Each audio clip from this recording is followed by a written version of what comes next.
这个少女正对着监狱里的男人露出了胸前独特的勇者纹章。男人一看，赶紧把手背上一模一样的纹章录给他看。他们都是被称为六花勇者的存在。很久很久以前，有个自称魔王的厉害角色出现在了这个世界。他将身体一块块拆开，分散出自己的力量，变出了一帮小魔王，跟自己一起到处搞事，连最强的大军都打不过他们。王城变成废墟，王族全被销户了。从那以后，世界就如同炼狱，百姓们苦不堪言，认为世界要完蛋了。就在这时候，出现了一位圣人，手持花卉的他被人们称作持花圣者。他的出现点燃了人们的希望。人魔大战旷世奇久，酣战迎来了最后的尾声。圣者把魔王逼到大陆的西边角落，并把他封印起来。可魔王没那么容易死，只是在那聚精会神养力气，等着时机一到又让人间见鬼去。不过也别太担心，因为圣女死前留了个祝福，魔王一旦苏醒，就会有6个勇者继承他的力量，就像手上花的花瓣一样，后人叫他们六花勇者。魔王每300年复活一次，这么多年来也出现了2波勇者，过程虽然一波三折，但最后魔王都被封回去了。但现在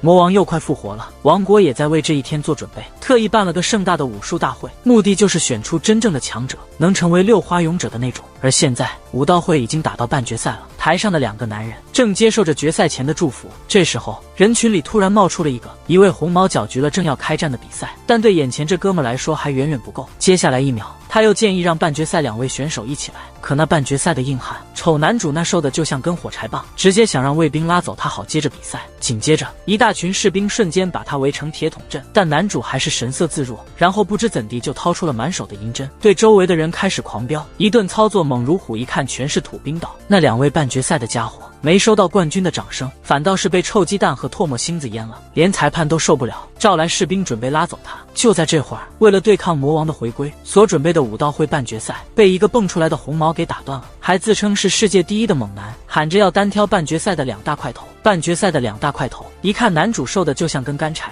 马上叫卫兵把这碍事的家伙给插出去，别耽误了半决赛。等到土兵围上来那一刹，这哥们不知哪儿又掏出了一堆银针，片刻之间士兵全倒。2位也发现男主还真有几下子，决定要认真对待了。就见他们慢悠悠向麦亚靠拢，下秒3人就扭成一团。别看麦亚瘦得像根签子，他的敏捷直接爆表，2个大块头怎么打都打不着。紧接着在老头一记重拳后摇摆，找准机会反手扔了个空瓶过去，里头装的啥？就普通水一瓶。光是嘲讽那俩粗老头，拉开了距离后又秀了一波腰间挂满的手雷，观众席一片懵逼，因为谁都没料到这一出武斗会这么庄严的场合竟然冒出这种小动作，腰上那绑的就是烟雾弹而已。转眼间战场就雾蒙蒙的，那俩没防备的家伙在烟里动作生疏，麦亚趁机在场地撒满了钉子，还都是涂了毒的那种，最后只能坐地上了。毫无悬念，麦亚赢了这局。观众们对这突发奇想显然没缓过神来，现场安静的能听见真调。麦亚站在圣女面前，吹嘘的不亦乐乎，旁边裁判忍不住了，搞得武斗会乱七八糟，还伤了维持秩序的兵。裁判说麦亚得付出代价，麦亚直接被送进了大牢。麦亚却像没那回事，转身就准备呼呼大睡。这时候大牢门刚关，个少女闯进来，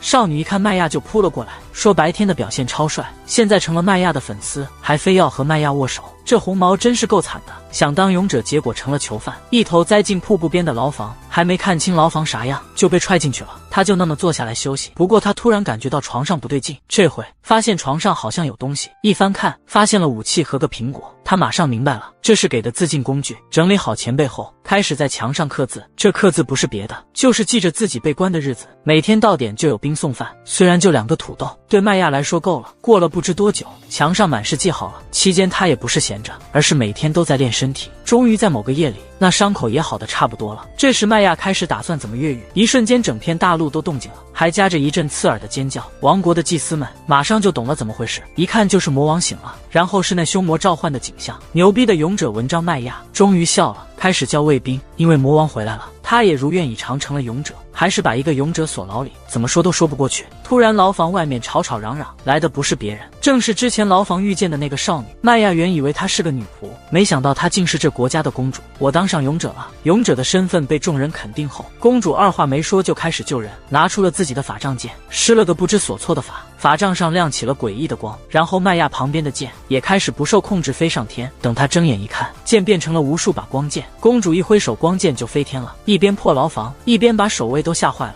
还对麦亚说春宵一刻价千金，一跳就到牢房外头。老登还想拦麦亚，结果公主一手也把他关进去了。两人过了桥，看着公主早就准备好的汗血宝马，麦亚觉得太贴心了。然后两个人二话没说，直奔城门。守门士兵都傻眼了，可毕竟是公主，他们不敢拦，只能旁边看着。公主以为他们本来直奔魔窟里，麦亚却露出神秘微笑，说他有个藏身处，先去那儿囤点必需品。麦亚顺利搞到了他们的秘密炸药包，俩人开始准备踏上旅程。公主虽然贵为一国之主，但行程紧凑不知疲倦，快步走进了一片果园。公主大开眼界，乐开怀，没拿捏住激动，直接摘橘子吃，一颗也不掏腰包，这操作太霸气了。麦亚只得跟着收拾摊子，吐槽说真不愧是公主，只要过了这座桥，就进入了一个新世界。这个国度啊，就是魔王复苏地点魔窟里最近的那个国家。可等到了大陆上，意外发现这国人民都朝相反方向跑，逃难的队伍拖到山那边去了，显然是魔怪来袭的前兆。可俩人没停脚步，继续往森林深处赶。进了树林，麦亚就觉得公主的表情不太对劲，毕竟是位公主，看惯了宫廷繁华少见世事，这种场面让她怎么笑得出？她全身发抖。麦亚抬头一看，开始耍宝逗公主，一个表情不管用就换另一个，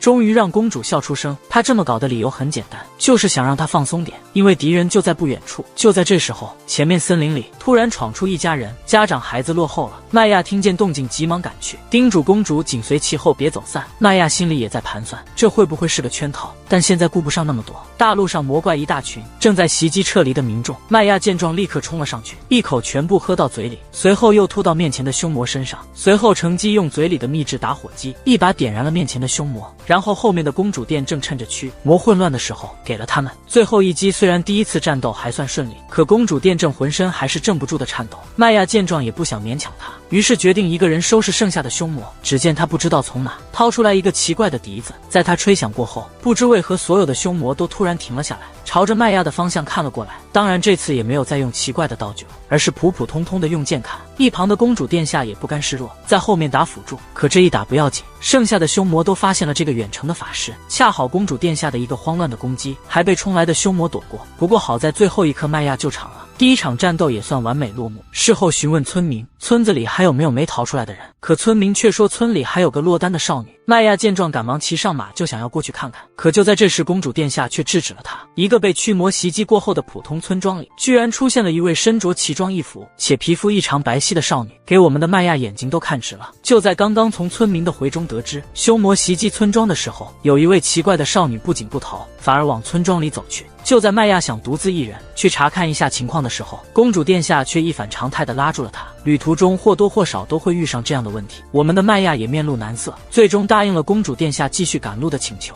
可就在他松开手的那一刻，不讲武德的麦亚却一脚挂上武当，随后瞬间变脸。毕竟麦亚自夸是世界最强的男人，同时救人和赶路才配得上那个头衔。说完，麦亚就直奔村庄。公主殿下正要跟上，发现凶魔又冒出来了。在另一边的村庄，麦亚独自一人行动，走在破败村庄的小路上，只见房屋残垣断壁，进来这么久，凶魔一个都没找到。这时麦亚看到一个闪亮的驱魔头，拿起来一瞧，发现个像弹珠的东西，以为是玻璃的麦亚拿起来尝了尝，谁知那玩意儿是火药。他环视地上的凶魔尸体，这才恍然大悟，那少女并不是遇难了，原来是来剿灭凶魔的。麦亚继续前行，终于遇见少女。少女眼罩黑白配色出场，头顶一朵俏皮大花，手里拿着 K， 怀里还抱着条小狗，慢悠悠走下来。光芒一闪，少女释放了那只小狗，因为凶魔不会攻击其他生物，留在这儿也只有死路一条。同时少女也注意到麦亚在旁边，麦亚看少女能沟通，准备跟她好好聊聊。麦亚一靠近，少女直接架起武器，麦亚的 CPU 都快烧了。看到少女手上的标记，急忙报出身份，拿出自己手上的勇者证明。两人抱上家门，少女还是警惕着。麦亚想要接近，少女突然开枪，显然少女没开玩笑。另一边的公主殿下之前跟麦亚并肩作战时还吓得发抖，现在却独自解决了那么多凶魔，实在是有些不寻常。突然背后响起马蹄声，满心期待以为是麦亚来的，却不是麦亚，而是暗恋自己的超级粉丝。少女简直不信自己的眼睛，只因没听男人的劝，被默默跟了2公里半。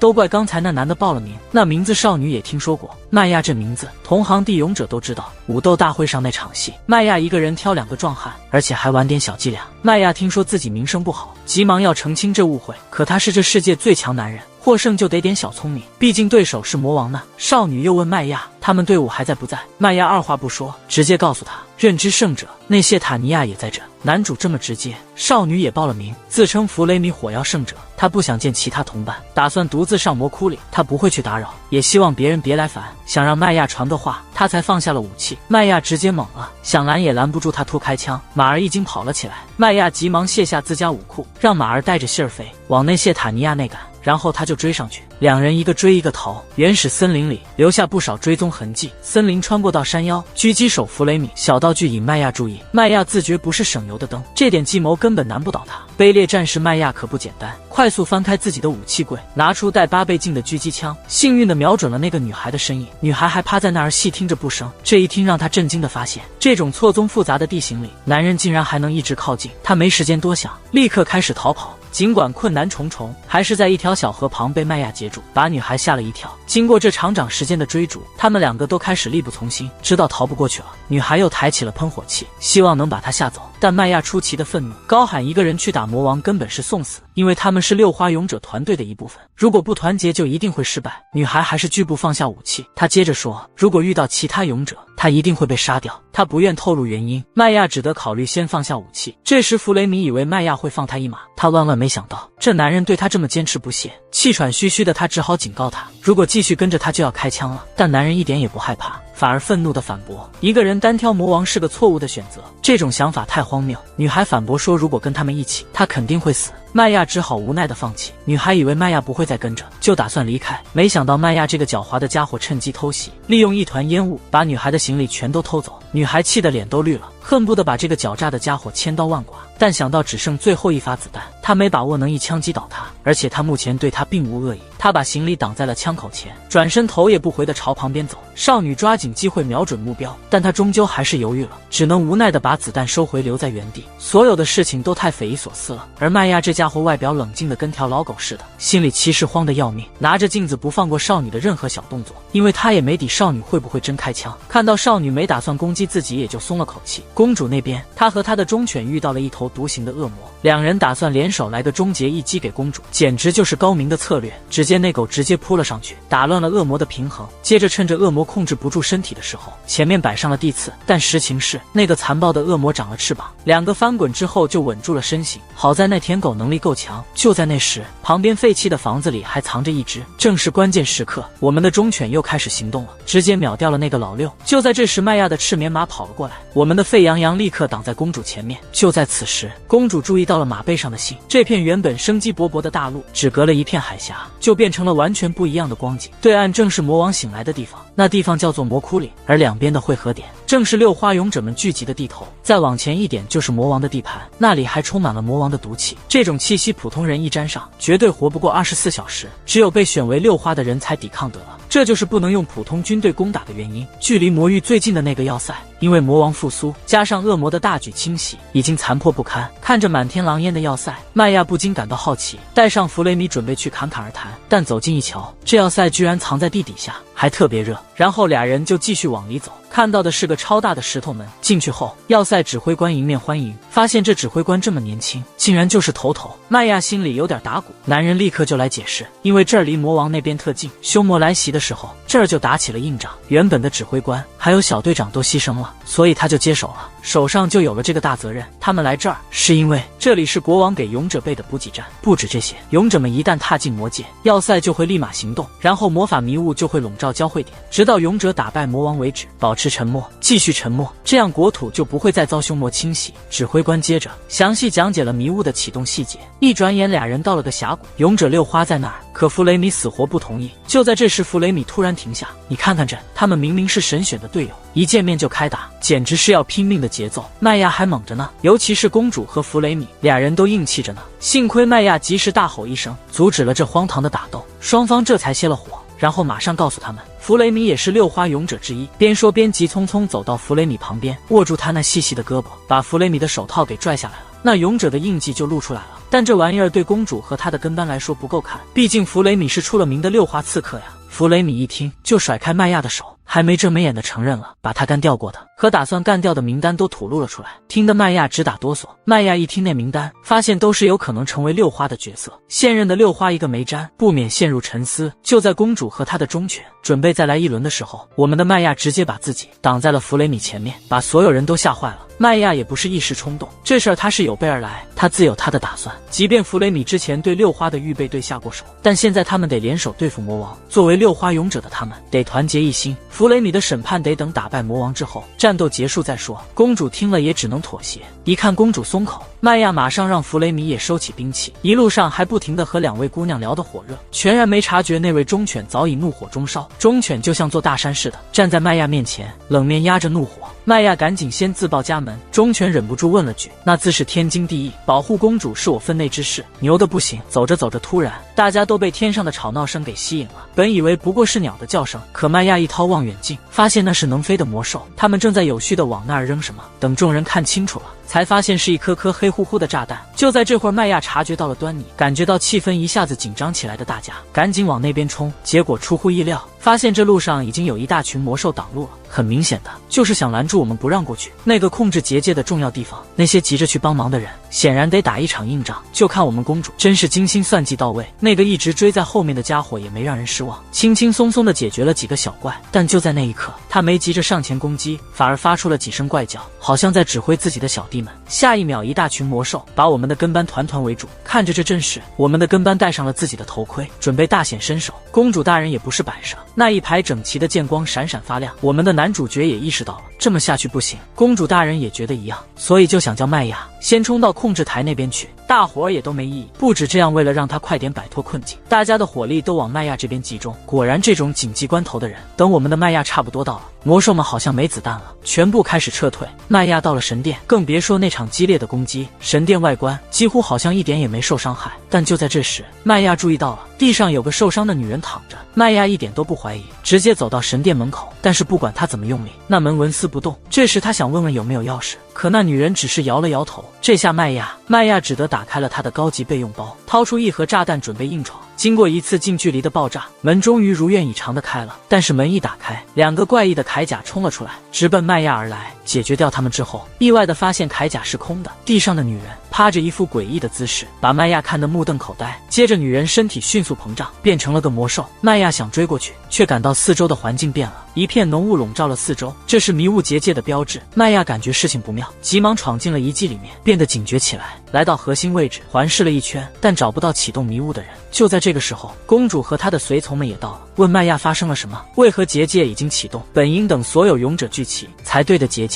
麦亚也一头雾水，因为他就在附近，是他亲手开的门，除了刚才的那个魔物，没见到其他生物。但现在说什么都迟了，当务之急是关闭结界。我们的忠犬一把拔出台上的剑，可雾气依旧未散。麦亚也想试试看，他记得古书里说关闭结界需要特定仪式。这下公主也急了，雾不消散，勇者难以集结，就别想联手打魔王了。公主一把夺过麦亚手中的武器，嘴里念念有词。这时我们的弗雷米站出场了。弗雷米赶紧平复下自己乱七八糟的心思，看到那少女的一瞬间，弗雷米就开始紧张兮兮的。然而更吓人的是，这个少女竟然也是六花团队的一份子。那少女被铁链锁着，为了证明自己没事，只好让旁边的人揭开她一直戴着的头饰和眼罩。头饰一揭开，众人都被吓了一大跳。早在20年前，有些凶魔伪装成人类，混进了人间，为了帮魔王复活和对付六花勇者，就这么出现了。他爸是人类，妈却是凶魔。他一出生就被带到魔窟里，在凶魔那儿长大，从小就被教育要消灭人类。他也满足了妈妈的希望，变得无敌，半人半魔的他，虽然现在站在人类这边，但是六花本来6个人，现在却变成7个了。这事儿怎么说？就在刚才，六花勇者们总算都到齐了。跟众人刚到这儿，一连串诡异的事情发生，让人不禁怀疑多出来的那个是内鬼。正巧半魔血统的弗雷米就成了众矢之的。可麦亚不这么看，因为他觉得带着凶魔血统的弗雷米不可能提前搞定结界。猫男却不同意，他说如果弗雷米搞不定结界，弗雷米根本就不该尽得了一计。幸亏这时候猫男觉得弗雷米不是多出来的那个，这让我们的小屁孩快气炸了。因为如果弗雷米是多出来的那个，那从头到尾和弗雷米一起的麦亚早就凉了。可麦亚跟他在一起这么久，啥事都没发生，这就说不过去了。再说了，如果他是内鬼，这里不对劲的地方太多。气氛一时间又沉默了。突然间，莫拉跳出来说，咱们得从结界开始搞清楚。先勾起来的是麦亚踏进遗迹的那一刻，他刚要进去，看见外头有个伤痕累累的女人躺着，那女人让他先进去遗迹。麦亚一开天门，逮着那女人原来是凶魔伪装的，想追都追不出去了，因为结界已经锁死了。进了遗迹之后，发现里面空无一人，等大家聚一块儿，却多了个人。除了咱们主角外，似乎人人都能证明自己没那心思。就麦亚没辙解释为啥结界开了，他还蒙在鼓里。那时候除了他，神殿里没别人，想摆脱嫌疑，得证明有人比他先到。要是有人不是从大门进的，那些封印的墙壁早就让人无路可退了。遗迹里的符文士兵会迎头痛击任何入侵者，如果真有人先他一步，那些士兵应该先干掉那伙，而不是去找麦亚的麻烦。那些圣者们呢？抱歉，但是没有。先不说没那圣者，即便是满是符文的墙壁，总得有破绽吧？这么一来就说不通了。可弗雷米不这么看，因为他妈说过，魔界里唯独他才是人魔混血，因为他老妈绞尽脑汁耗了几十年，才培养出这种特殊的种。普通的魔怪和人怎么可能生出孩子来？这么一来，之前的解释统统靠边站。看着众人快要对他不利了，麦亚也急了，开口怀疑是谁设的结界。可那圣者都已经过世多年了，尴尬的气氛又一次弥漫开来。莫拉这时候下定决心要先解决麦亚。我们的舔狗犹豫了整整2秒半，然后果断向麦亚发起攻击。大家都别乱动，刚才那个是让人昏睡的红茶，这回是真正的致命毒针。牛逼发现自己暂时摆脱不了嫌疑，就挟持了还算信任他的弗雷米当做人质。大家又一次陷入了僵持不下的局面。这时候那个小屁孩也准备出手了，可他的能力可能会伤到人质，众人没办法，只好先让步。等到麦亚回到门口的时候，又扔出个闪光弹准备逃跑。可我们的杀死猫在哪呢？他是吃醋了吗？直接掷出了一个小李飞刃，成功击中了麦亚的腰部。尽管这样，麦亚还是忍着剧痛逃了出去。这个主角真是太惨了，竟然被自己的同伴怀疑是叛徒。更意想不到的是，他还证明不了自己的清白，无奈之下只好带着伤逃跑，因为一旦被捉，就没机会再证明自己的清白了。幸好他有那一手高超的6人技术，用地刺拦下了追兵，背上的伤还在疼。如果现在停下，之前的努力就全都白费，他只能硬着头皮再往前跑，体力也快到极限了。更糟糕的是，不知不觉间天已经黑了，勇者一方也决定暂时停止搜索，因为他们清楚麦亚是老六，担心他借助夜色来做点什么。可我们的猫猫男似乎有些不高兴，他觉得再不追击，弗雷米可能就危险了。可莫拉不这么看，作为万殿的首领，他知道的事情远比别人多，让猫猫男亮出他的勇者印记，然后透露出还有其他的用处。这玩意是用来盯着6花勇者的状况的，要是没啥动静，那勇者们应该还没到危险边缘。猫男听完这消息都傻眼了，也就答应了先歇会儿。第二天继续搜，那会儿他还小呢，跟比他大2岁的挚友一起幻想当勇者，守护他们那个不大的小村子。村子真的是像字面上那么几个家，虽说过得去不愁吃穿，但安逸的日子没维持多久，因为一只凶魔，小村子转瞬就灭了。小年纪的他爬山涉水，找到了个厨艺高手的家，就因为听说跟着他能变强，他想要的不只是变强，是要变成世界之最，干掉所有凶魔，夺回原本属于他的一切。看麦亚这决心，我们的老登也就特地收他为徒了。收徒方式挺独特，一手一脚踹给麦亚，还得求他即使到了绝境，也得面带微笑。在一个极好的树洞里，少女自是觉得匪夷所思，她不懂怎么这样的绝境，这男的还能笑？男的也觉得蹊跷，因为跟少女混了这么久，可能头一遭看见少女这么好奇别人的事。麦亚还发呆的时候，少女又问了一句，他一个凡人怎变得这么强，还有一堆古怪兵器。可麦亚理解错了，以为少女是看不起他，世界最强的我还不行。他师傅也不是普通角色，独自一人深山里，一直琢磨各种武器，各种武艺精通到家，练到累趴下，像被绑桌上学习似的，搞秘密道具的制作法，毒药灭药的秘方都得掌握，连最尖端的科技常识也不能落下，都是师傅那地狱式的训练有功。对师傅他是满心的感激。不过说到这儿，弗雷米好像对他师傅略有所闻，弟子们的传闻也听过一些，听说都受不了那恶魔式的训练，最后都逃了。不过那消息不对，麦亚他是挺过来了。回想起多年以前，小时候的他在村子里那个不起眼的小地方，他和那个比自己大点的伙伴在草地上尽情嬉戏，忽然间一个奇异的影子抓住了麦亚的目光。当那家伙展翅的瞬间，他赶紧挡在麦亚前面，而麦亚则是急着让他快跑。那是个普通的黄昏，2个少年在草原上欢笑着奔跑。突然之间，那阴影展开翅膀的时候，2人才意识到那是凶魔，想逃却还没开始，那凶魔已出现在他们面前。那晚麦亚辗转反侧，一句话也没跟姐姐提。等到了第3天天亮，那魔已经走了，村子也安然无恙。大家打算搬去魔王的地界魔窟里，还豪言壮语地说，人类的世界注定灭亡，6花勇者赢魔王是没戏，只要站在魔神一边，就能安安稳稳地活下去，别无选择了。任何反对声直接拿人心脏献魔王。弗雷米听完麦亚的话，一下子就看明白了，因为他知道那凶魔定是提出了别的条件。那3对翅膀背后的故事，想着凶魔与人类的孩子，他的挚友为了保护他命丧当场，他姐姐也是为了让他逃命，凶魔一抓就是没命，只剩下他麦亚独自逃生。他俩死到临头也不怪村里人，想着生活中会好转，现实总是那么狠。师傅跟他说，麦亚能强大起来，多亏了姐姐和朋友的牺牲。人不是靠复仇变强的，但有了信仰就不同了。弗雷米听了只是羡慕，还以为麦亚在笑话自己。然后弗雷米说出来，自己连个信得过的人都没有，这让他成了火药圣人。对常人来说微不足道，在修魔身边长大的他却感到幸运，以为妈妈的话永远都对，什么都信。变成火药圣人后，按妈妈的吩咐害了无数人，得比别人更努力。为了不辜负母亲的期望，去暗杀最强的查莫，结果逃得一塌糊涂，名字还上了通缉榜，丧失了往日温情，心生杀意。曾视为伙伴的凶魔，自认为一无是处，那刻他几乎失去了一切，甚至想死了算了。但他最终还是逃了出来。他恨的不是背叛，如果一开始也许就没这一切了。但他们把他当家人培养个假模假样，不用了就扔，他怎么接受得了？所以他选择加入人类，报复曾经养育他的凶魔。弗雷米躲在树后偷看，看着两人在迷雾森林里找自己，赶紧跳到别的树上，拿出导管望向神殿，推测6人可能分3路，自己守神殿的那队形势挺不妙的，真正的奸细混进来了。这奸细可能就趁现在偷偷干掉一个人，然后把罪名栽到我头上。时间紧得很，得马上溜进神殿，得找证据证明我是清白的，最好是让大家都行动起来，这样奸细才暴露。可弗雷米已经跑出去了，现在只能祈祷好运，希望守神殿的是公主。等他小心翼翼的偷偷靠近神殿的时候，一枚飞镖险些让麦亚挂了。幸好麦亚反应快，显然他赌错了，守神殿的不是公主，而是那个猫猫男，而且猫猫男一直对麦亚有意见。还好没人看到另一个人，情况还能接受。麦亚身上带着伤，嘴上说着要干猫猫男，心里却想着怎么溜。猫猫男一跳到麦亚面前，麦亚赶紧掏出预备的烟雾弹，结果被猫猫男一脚踹开。毕竟之前已经上过当，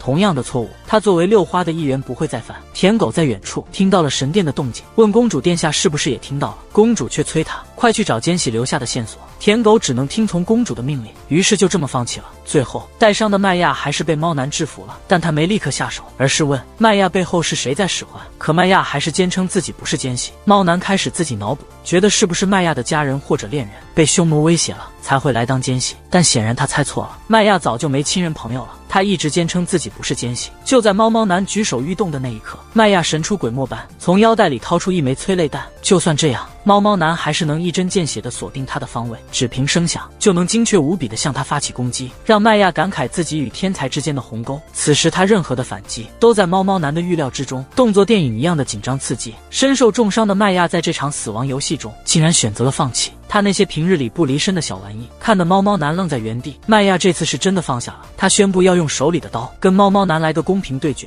猫猫男和他也不是第一天相识，心里头清楚得很，麦亚向来不是那种硬碰硬的人。麦亚这出人意料的举动，反倒让猫猫男的警觉性提高了，因为他觉得麦亚肯定是在耍花招，担心麦亚会在关键时刻又从哪里变出个杀手锏。但麦亚也挺能忍的，因为现在即便是赢了猫猫男，那也不叫胜利，他还得证明自己不是那个内鬼。双方都在观望，不敢轻举妄动。猫猫男细心搜索，瞅着可能藏有武器的每个角落，可能是嘴里，也可能是裤兜里。但连战斗都算精算的猫猫男，总有一个盲点，那就是麦亚握刀的手。等猫猫男反应过来时，已经迟了。麦亚手中的刀瞬间弹出，准确无误地击飞了猫猫男的武器。麦亚再赌一把，因为战斗天才猫猫男肯定猜到了麦亚是故意偏的。说完，他就把所有装备都扔了，因为如果他真是内鬼，刚才的一击没有理由不中，因为刚才那一刻是他拿下猫猫男唯一的机会。可猫猫男警觉性依旧高昂，麦亚那招口才和刚才的较量之后，猫猫男终于没再坚持攻击。可男人一睁眼发现自己竟然还活着，麦亚愣住的当口。猫猫男开口解释说，他刚才的动作其实是他的特技，他的那一刀就是为了让麦亚以为自己挂了。因为人可以用言语或者肢体动作欺骗，所以当人要撒谎时，他全身上下没哪能让人信服。但人临死的那一瞬间，最后的眼神是骗不了人的。如果麦亚是内鬼的话，面对猫猫男自称内鬼举刀砍向他时，本该露出难以置信的表情，而麦亚临终前却是一脸的释然。那少女用一根超大的狗尾巴草塞进了自己的嗓子，然后表情慢慢变得痛苦。最后在狗尾巴草的逼迫下，他突然吐出一股淡绿色的液体，把麦亚和猫猫男都看傻了眼。就因为刚才那一刻，麦亚成功向守家的猫猫男证明了自己并非内鬼。可对于真正的内鬼，他俩还是一头雾水。于是他们俩来到了神殿，寻找着内鬼的蛛丝马迹，却没找到任何隐藏的出入口。他们想了想，麦亚的武器虽多，但基本上都是打怪兽的，哪有什么找内鬼的工具，又不是阿拉丁的神灯。就在这时，他俩意识到了个大问题，因为不是所有勇者都懂得启动结界的诀窍。这时查莫就成了破解之药，于是他们问猫猫男查莫那小子在哪儿。麦亚突然像是想到到了啥，急匆匆跑了出去。当俩人跑到外头，却看到扎莫已经在那儿等着了，而且看他的眼神，麦亚居然是内鬼，毋庸置疑。看他跟猫猫男肩并肩，别人误以为他们是一丘之貉。猫猫男想要避免更多的误会，就打算跟查莫好好解释一番。猫猫男虽然年轻，但实力在我们7个人里头可是数一数二，加上他还不太成熟，就直言不想找内鬼了，干脆把麦亚先解决掉得了。如果结界还挡着我们，猫猫男也得一起了事。边说边把总带着的狗尾巴草塞进了嘴里，瞬间液体就铺满了整个地面。那液体慢慢聚起来，渐渐形成了魔物的模样。因为查莫是沼泽的圣者，他的肚子里就像一片沼泽，以前被他吞下的生物都在肚子里存活着，需要的时候就吐出来，变成他的小弟。可现在召唤出的生物却用来对付自己人，真是任性过头了。少女肚子里藏着一片沼泽，但要把沼泽吐出来，得用点刺激的东西来催。这就是为啥小姑娘身边总是带着狗尾巴草。只看那少女吐出的液体，慢慢的成了魔物的形状，但那身影却是透明的。这数目惊人的只好撤了。没想到连森林里也不安宁，麦亚机智的马上叫猫猫男往结界柱那儿跑。常理来说，魔物在结界里是动弹不得的，可出乎意料的是，结界对他们毫无影响。这就只剩下一种解释了：长时间和圣者在一起，他们也被结界认作圣者了。没想到那触手被砍掉的一瞬间又长回来了，还把他们两个围得水泄不通。麦亚看着这情况不由得吐槽，弗雷米面对扎莫那场面真的只能选择跑了。但这还不是最让他火大的，他真正火大的是为啥查莫连猫猫男都不放过，扎莫还一本正经地说自己多厉害，对他来说多一个少一个都无所谓。就在这个时候，扎莫忽然间，好在猫猫男够义气，不会丢下弗雷米单打独斗，他们俩还是决定风雨同舟。麦亚心里虽然一想到要是挂了，总觉得不能就这么轻易挂掉，但不管他俩怎么拼，那怪物瞬间就能恢复，这么打下去没完没了。麦亚决定得先下手为强，然后拿出绳子想一网打尽扎莫。没想到的是，那怪物竟然还会保护主人。他俩决定分头行动，包抄上去，但是还是小看了怪物的保护能力。不止这样，怪物复活了这么多次，居然一点都不显累，这样打下去肯定没戏，所以让猫猫男来保护，自己用2分半时间想办法。3分半之后就别犹豫了，直接冲查莫发起攻击。猫猫男就跟那恶魔死磕上了。毒药和催眠对那怪物没用，但毒药引起的痛感还是有点效。燃烧瓶至少能让他害怕一下，再加上能吸引他的敌音，三管齐下至少能控制他秒半。但这还不够看，下一秒他们两个立刻就动了。麦亚动作利索进攻，短短秒半之后，猫猫男直奔扎莫而去。这时麦亚让猫猫男挡正面攻击，猫猫男被击飞的刹那，麦亚在背后给了猫猫男一脚。查莫反应不及，被他们打中，角落里的少女缩成一团，双手还被绑着呢，嘴上直接被胶带给圈了，看着就是被绑票的节奏。可实际上事情正好相反，这少女可是众所周知的7个勇者里那个破坏力爆表的，他俩费了好大劲，好不容易才把她给逮到手。他们可没心思伤害这少女，就想问她几个问题而已。之前那少女太过高傲，根本就不将他人放在眼里，现在抓到手才算收敛了些。现在他要是摇摇头或者点点头就成。行了。另一边森林里头，弗雷米和莫拉听到了刚才的打斗声，正急匆匆地往回跑。虽然现在没啥动静了，但弗雷米跟查莫交过手，他相信查莫不会那么容易救灾。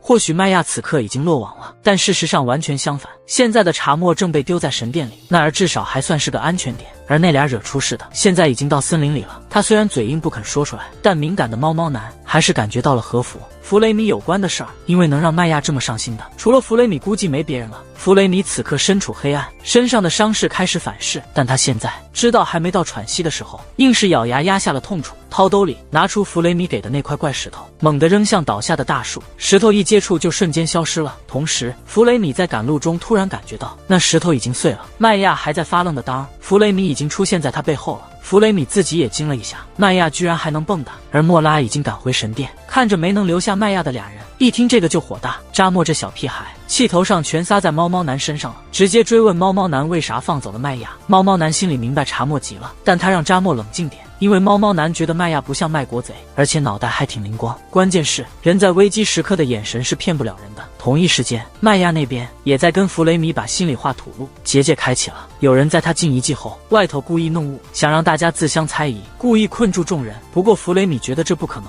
因为就算是一记外围，想要瞬间起雾，没有提前布置好的结界，做不到这一点。还有一记外围也不会同时有2个结界。少女脸上毫无表情，如果这男的能解释得通，她就跟他混了。正打算靠近点，没想到呢，少女一下子就枪口对准了自己。麦亚也吓了一跳，这会儿麦亚也只能老实交代。事实上，早在很久以前就放弃了作为人的心，变成了杀魔专用的人偶。正如师父所言，要成为世界之巅，人的情感就是绊脚石。可麦亚还是没做到。人性这玩意儿不是想扔就能扔的。可麦亚不同意弗雷米的看法，因为抛弃内心也是自己内心的想法。生死关头时，也许为了活命能抛弃一切，但只是为了变强，就想否定做人的根本，还真是有点狂。弗雷米，我就是喜欢你这一点。弗雷米接着又问麦亚到底喜欢他啥？我的麦亚呢，自然也是说不清楚，只是觉得弗雷米难受的时候，他心里也跟着难受，有种说不上来的感觉。紧跟着弗雷米又抛出了灵魂深处的疑惑：假如真能打败魔王，他们应该去哪里安家？既是凶魔又是人类的他，还有身为6花杀手的身份，会有哪里接纳他呢？人类的世界因为他是混血，再加上他干掉了不少6花，更是不会轻易原谅他的。对他而言，跟魔王同归于尽也许才是最好的结局。但麦亚还说他会找到办法的，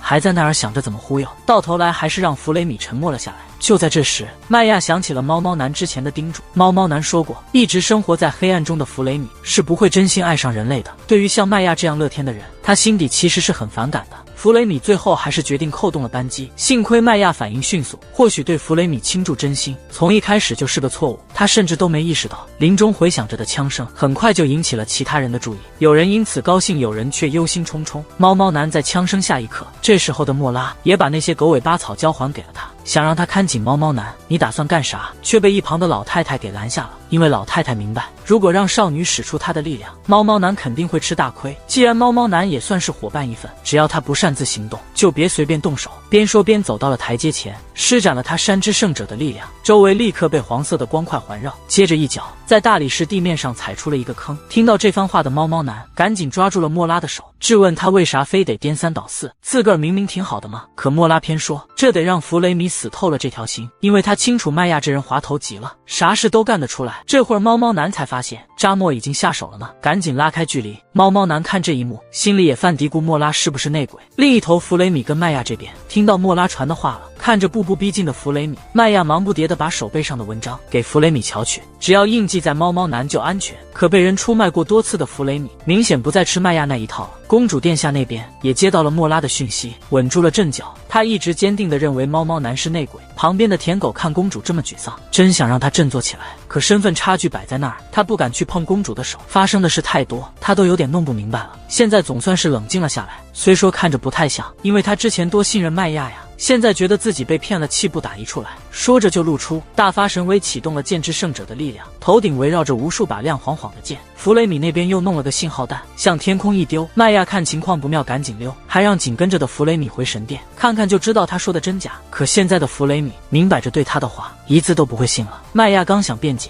差点就被弗雷米一枪给解决了。弗雷米不听解释，麦亚只能接着跑。要说跑的话，他还真快，单论移动速度嘛，那可还是麦亚厉害。那么漂亮的妞，竟然选了单枪匹马，自个儿裹，到头来还得孤零零的挂掉，因为他懂得自己已经被伤得很狠了，被信任的人出卖，还不如一开始就别信任，根本不理那对着他扔的炸弹。因为他知道弗雷米不是不信任，就是怕信了人被出卖。原来藏在这儿啊！正巧这时候莫拉来支援了，在他眼里麦亚就是货真价实的叛徒，对麦亚的恨已经铁了心，非得干掉他。掩护下我先上去揍他一顿，被俩人追着打，他怎么也甩不掉对弗雷米的牵挂，简直着了魔似的。然后往莫拉逼近的地方丢了瓶药水，里头装的别的不说，就是劲儿足的伏特加，火光冲天，瞬间让莫拉深陷火海。莫拉居然毫发无伤，紧接着又是一颗烟雾弹，周围一下子烟雾弥漫。俩人以为麦亚会趁乱溜，谁知烟消云散后，麦亚就站在他们面前。幸亏弗雷米还是出手了，毕竟麦亚从没对他有过敌意。莫拉那边却是一脸懵逼，不懂但心里挺震撼，只好也就罢了。麦亚看自己安全了，也就放下了手里的兵器。这时候莫拉想问麦亚是谁在背后使坏，可咱麦亚哪说得出来啊？他又不是真的叛徒，只是嫌疑最大加上被戴的大帽子而已。莫拉一听就想逼供，但麦亚马上接着说，他得证明弗雷米是清白的，管他愿不愿意，他得说出来。因为要搞清一个事先条件，就是能搭起结界的人必须是拥有6花纹章的人。然后又掏出来一瓶药水，这药水的妙用就是能让凶魔接触留下的印记出现，只要在凶魔碰过的东西上一喷，鲜红的标记立显。查了一圈并没有凶魔的痕迹，所以弗雷米肯定不是内鬼。看麦亚还在绝境中不放弃，弗雷米明显心软了，旁边的莫拉都傻眼，这下可惊了，就打算趁机把麦亚干掉。弗雷米，我决定还是靠汉斯。准备给倒地流血的他致命一击，谁知道他在这种境地下，竟然还能爆发出这么大的力气，不仅把自己甩出去，还把自己依赖的法剑弄断了。就在刚才那一刻，心里那波动是真实的，因为是跟麦亚一起离开无趣的皇宫，才感受到了世间乐趣。之前他什么都不知道，这也是他第一次感受到没带仆人和女仆旅行的乐趣。他真心感激麦亚，好家伙，我以为我是救世的修女呢。弗雷米看到这不正常的公主，就想让麦亚快点逃。一旁的莫拉看不下去了，忏悔这事不是谁都能做的，催公主赶紧动手。下一秒，公主身边的剑猛地飞向，麦亚被射来，麦亚正准备反击，却被弗雷米挡在前面。因为麦亚的道具，这种攻击起不了什么作用，但弗雷米的火药能引爆这密集的攻击。攻击化解后，公主也意识到了问题所在，改为发动第一次攻击，但还是被俩人灵巧躲过，当然也不会坐以待毙。弗雷米看那小飞棍直奔自己而来，他其实早有准备，知道舔狗随时可能动手，但出乎意料，那家伙竟然能用护甲抵挡子弹，连炸弹也不在话下。乱战好一阵子，足足持续了2分半。麦亚抓住机会，终于和众人拉开了距离，公主却不顾一切地追了上去。弗雷米想把公主留下，结果舔狗和莫拉把她牢牢缠住。他作为射手，对付2个弱鸡战士根本就不是对手，被他们默契的配合打得飞起，一下就失去了战斗力。麦亚那边已经开始在迷雾森林里狂奔了，他心想只要能逃进神殿，确认猫猫男安然无恙，公主就不会再追击了吧。可他到了神殿外，喊着猫猫男和茶沫的名字，怎么也喊不出人影，确定2人至少安全无虞。但公主冷不防地向麦亚发起了攻击，麦亚机敏地躲开了，急忙丢下个烟雾弹，想利用烟雾来迷惑公主的视线，然后又是一阵烟雾逃进森林深处。公主却像影子一样紧跟不舍，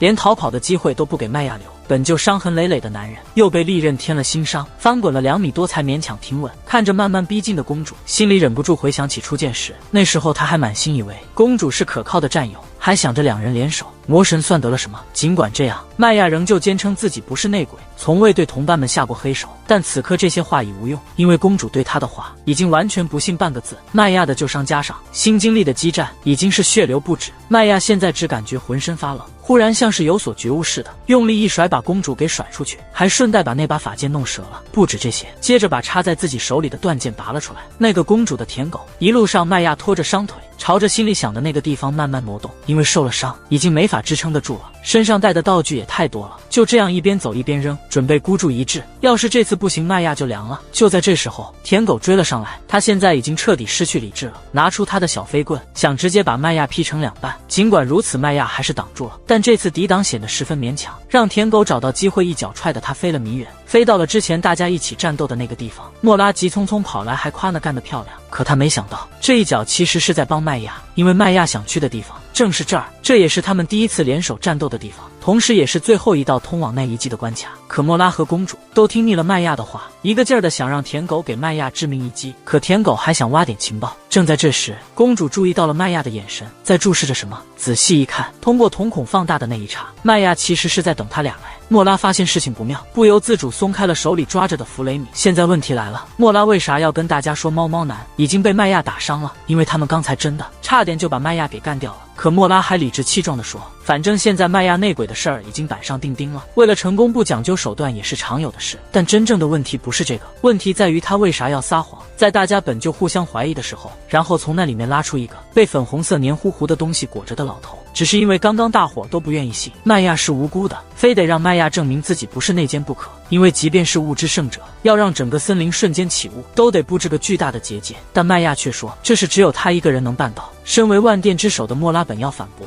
却被麦亚接下来的话弄得说不出话来。因为在这个世界上，圣者的力量是超乎科学的，毕竟雾这东西不过是空气里的水蒸气凝结变成小颗粒的现象罢了。一到冬季，高度越大，空气里的水分含量就越多，一旦气温突然下降，水分就会凝结成小颗粒，在空中飘着。空气里的水本来就够多，只要温度一降，雾气就能立马形成。大家瞬间恍然大悟，因为太阳之圣者1个月前突然消失不见了。最开始大家都疑心是弗雷米干的，早已不再去刺杀六化了。所以呢，麦亚这时候又问莫拉，如果用太阳之圣者的力量，是不是就能让整片森林变暖和？应该是有可能的，这样一来就说得通了。只要再施展点特别的手段，轻轻给点威胁，而且根本不用直接让太阳之圣者去伤害人，所以太阳之圣者就乖乖听命，让森林周边的温度升高了。接下来的目标是要塞，离魔王领地最近的那个要塞，居然能在魔王军大规模入侵人类领地的时候，活下来的人有一半，还真挺不容易守住的。这事儿本身就挺诡异，里头的人大多是凶魔扮的，就为了误导路过地勇者，故意告诉他们错的结界方法。要是勇者里能有个懂得真正开启法的，这种事就不会发生。结界的管理和制作都是王族的事，他们特爱搞神秘。在那魔王没复活前，所以麦亚弄那遗迹门的时候，周围温度是因素之一。凶魔知道门打开了，立刻就把太阳之圣者给宰了，弄得四周温度直降，森林里的温度一下子，大家还以为是麦亚搞的结界，然后趁机让勇者们护翼，达到不出手就干掉勇者的目的。而太阳之圣者的尸体肯定是藏在森林里了，还得是最不容易被发现的地方。讲真，尸体堆那儿，这种大场面对阵的肯定记得清。大家因为都怀疑魔兽肚子里头藏着太阳之圣者，麦亚一声令下，那魔兽虽然死了，但肚皮还是厚得很，黄黄的稠液体跟着流了出来。猫猫男钻进魔兽肚子，拉出来个被粉红粘液包的老头。莫拉得确认下，刘拉大人，这老头正是太阳之圣者刘拉。麦亚听到这也就放宽心了。莫拉见状还挺清楚，还硬咬着说麦亚是内鬼。弗雷米这么一说，莫拉说不出话来了。如果真是麦亚一手操纵的，麦亚也没必要现在才说，结果差点没被众人给弄死。莫拉最后也就只好认了。麦亚，可这又有个问题，是谁杀的太阳之圣者呢？表面上看起来是凶魔干的，然后直接塞肚子里了，但咱们7个人里头有内鬼，现在内鬼还没揪出来，内鬼还混在咱们当中，这么多事都发生了，这些迹象都在暗示，虽然确实没啥铁证，弗雷米和汉斯都被排除了，就剩扎莫和莫拉了，所以大家都觉得应该是莫拉这个内鬼。正当此时，查莫那句话把大家都吓傻了，然后在神殿地下挖出来个巨无霸宝箱，里头有块石板和一把宝剑，跟之前遗迹里见的一模一样，谁知道还留了个备份，其中一个就是神殿里的那种，另一块石板才是关键，因为上面写的东西。更让人大吃一惊的是，结界启动的解法居然是把宝剑拔了砸石板，然后手持宝剑滴血，边念咒语边摧毁石板。那最先砸石板的人绝对是内鬼没跑啊！砸石板的人到底是谁呢？少女慢悠悠闭上眼，收起了自家的法剑，接着单膝跪下，双手举起，呈现一副投降的样子。一直以来，现在所有线索都指向了那砸石板的人。当时遗迹里只有4个人，最先动手的舔狗是拔剑的那位，而麦亚是凭空想象，想靠脸撤结界的那个。众人听后全都傻眼，他们之前疑心每一个人，就是没想到这个一直在大家面前的公主殿下怎么样？但作为公主铁杆舔狗，咱们的道夫站出来挡在了众人前头，因为他死活不肯相信他大爷是内鬼。这时候的公主殿下还要装，说自己虽然砸了石板，但那也是手忙脚乱，根本没意识到石板的妙用，以为麦亚肯定会撑腰，毕竟是从头到尾一起冒险打怪的日子。公主殿下一直都是个天真的小姑娘，在麦亚眼皮子底下慢慢长大的，所以又去找麦亚帮忙。可这时麦亚突然醒悟，因为这陷阱有个前提，就是第一个单独抵达神殿的就得背上内鬼的黑锅，而把他往火坑里推的正是公主殿下，于是选择了认怂。而一直挺身而出的舔狗看到这画面，还得给主人擦屁股，直到公主殿下严肃地瞪他一眼，承认自己正是内鬼。知道真相的那一刻，舔狗直接软倒了。然后他本来打算再拖拖的，但看麦亚那反应，他知道自己说啥都没用了，是他没留神，也没曾想到上头还有说明书这种操作，这下确实是没打好算盘。要是一开始就准备周到，就不会有这砸锅。没想到没干掉一个，作为人类阵营的公主殿下竟然无动于衷地说要拿50万人类的命去换。就因为就在刚才，像是松了口气似的，他说本以为至少能除掉2个的，但到了最后关头却被一块古怪的石板给搅局了。明明是完全放松警戒的，麦亚和道夫都是可以随便宰的。